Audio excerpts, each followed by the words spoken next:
Hi guys. According to a Harvard study, we spend 47% of our waking hours distracted, with our minds wandering. What a pity. Half of our life wasted. Distractions are all around us, in our homes, restaurants, airports, classrooms, offices. This earth is full of cell phone zombies. Are you a cell phone zombie?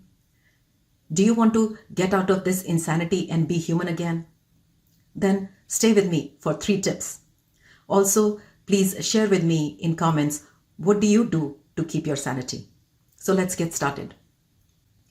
Albert Einstein, Newton, and geniuses of modern times like J.K. Rowling, Walter Isaacson, all have one thing in common. They cherished their solitude by staying away from distractions and interruptions. Guys, our mind is sharper in solitude. That's when great ideas are born. Our capacity to enjoy being alone with ourselves is a determinant of mental health.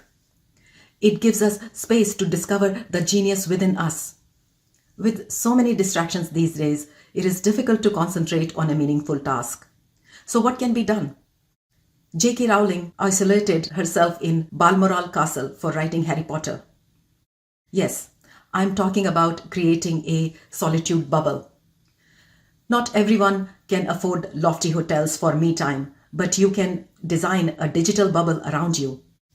So stay away from your devices for a period of time for problem solving, generating new ideas, learning a new skill, reading a book. How about staying away from your devices to focus on the job you are getting paid to do? Have you heard of digital dementia? We are in pandemic of digital dementia from overutilization of technology.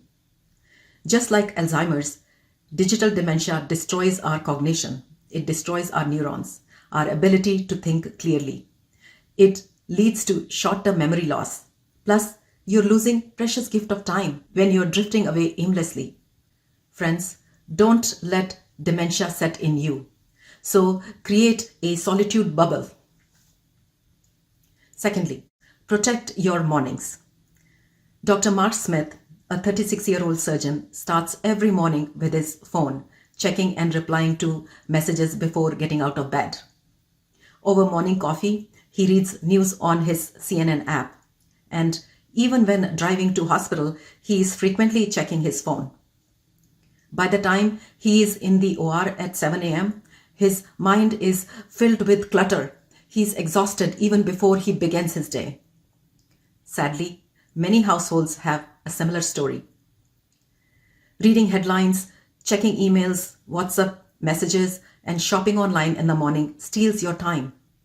Morning time is so precious. Our brain is well rested and optimal for performing. Scientifically speaking, speed and accuracy of completing work are better in the mornings. Our analytical capability is at peak. My mornings are sacred. That's when I am in my 6 feet bubble for strategic thinking, reading, or writing. In fact, I create ideas for my videos in the morning. I'm usually up at 4 a.m. You don't need to wake up at 4 a.m., but still you can protect first part of your waking hours for the most important work. Morning time is best time to learn new things and understand complex concepts. You have a better visual memory in the morning. So Mark confessed to me that his phone is taking his life away. He asked if I could help him with this change. I assured him that I could and that he wasn't alone. So Mark and his wife Michelle now start their day with 5-minute gratitude ritual. Then they set priorities for the day to determine which tasks are truly vital that day. They imagine themselves winning the day. You know, champion runners use visualization technique to great success. So by investing 10 minutes in the morning, Mark and Michelle set themselves for victory. Okay, so let's move on to the next point. And this is rather touchy, but let me say it because it is important. In my experience, people can be big distraction. Have you noticed how they hijack your agenda?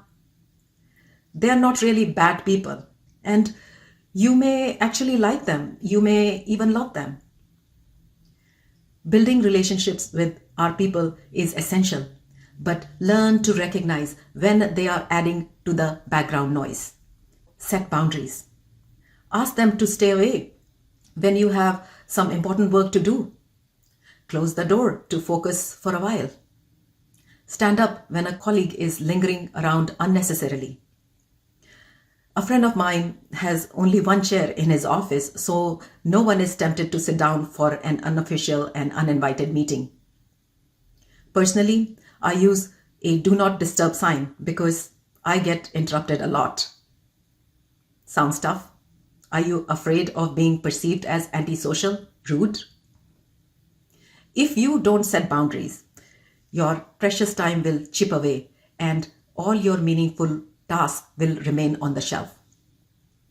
Friends, your people want you to succeed. They are not fragile. They will get used to your style.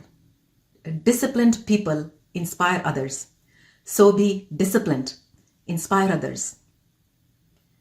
Bill Gates clears his calendar for what he calls think weeks. He saves these weeks for generating ideas. No meetings during these weeks. Add your focus time to your calendar and remain focused. Your mind is the biggest laboratory with enormous thinking capacity, where you can create your own ideas away from external influences. So let me ask you, what is the price tag for your distractions? Are your distractions costing you time, money, promotion, maybe your dream? How about your mental and physical health? Please share with me what works for you. I would love to hear your tips. Friends, don't let distractions keep you away from your best life. So take charge and be victorious.